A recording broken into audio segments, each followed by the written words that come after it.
வணக்கம். நான் உங்க ஆகாஷ். இன்னைக்கு என்ன டாபிக் பார்க்க போறோம் அப்படின்னா ரொமட்டாய்டு ஆர்த்ரைட்டிஸ், அதாவது முடக்குவாதம், தன்னிலை எதிர்ப்பு நோய், சரவாங்கி நோய் அப்படின்னு சொல்லுவாங்க. இது என்ன பண்ணும் அப்படின்னா நம்ம உடல்ல உள்ள எதிர்ப்பு சக்திகள் நமக்கு எதிராகவே வேலை செஞ்சு நம்ம உடல்ல உள்ள பாகங்களை பாதிக்கும். சிறிய மூட்டுகளை பாதிக்கிறது மட்டும் இல்லாமல் பெரிய மூட்டுகளையும் பாதிப்பு ஏற்படுத்தும். அதற்கு மேலாக உடல் உறுப்புகளையும் பாதிப்பு ஏற்படுத்தும். இது பெரும்பாலும் பெண்களையே அதிகமாக பாதிக்கும்.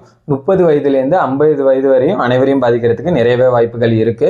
இதன் காரணமா என்ன ஆகும் அப்படின்னா கைவிரல்கள், கால்விரல்களில் வலியும் வீக்கமும் அதிகமாக ஏற்படும், ரத்த சோகை ஏற்படும், தோள்களில் கட்டி ஏற்படும், எலும்புகளில் அடர்த்தி குறையும், தசையில் பலம் குறையும், நுரையீரல் மற்றும் இதய நோய் வரத்துக்கு அதிகமாகவே வாய்ப்புகள் இருக்கு. இது வரத்துக்கான காரணங்கள் அப்படின்னு பார்த்தோம்னா மரபணு மாற்றங்களால வரலாம், தன்னிலை எதிர்ப்பாற்றல்னால வரலாம், பிற நோய் தாக்கங்கள்னாலே வரலாம். இதோட அறிகுறிகள் அப்படின்னு பார்த்தோம்னா காலையில் ஜாயிண்ட் எல்லாம் ஸ்டிஃபாக இருக்கும், மூவ் பண்ணுறப்போ வலி இருக்கும், சிவப்பு நிறத்தில் காய்ச்சல் அளிக்கும், வலியும் வீக்கமும் கொஞ்சம் அதிகமாகவே இருக்கும். சிகிச்சை முறை அப்படின்னு பார்த்தோம்னா மருந்துகள் மட்டும் இல்லாமல் உணவு பழக்க வழக்க முறையினால கட்டுப்படுத்த முடியும். மருந்துகள் அப்படின்னு பார்த்தோம்னா வலியும் வீக்கத்தையும் குறைக்கிறதுக்கு நான் ஸ்டீராய்டல் ஆன்டி இன்ஃப்ளமேட்டரி ட்ரக்ஸ் கொடுப்பாங்க.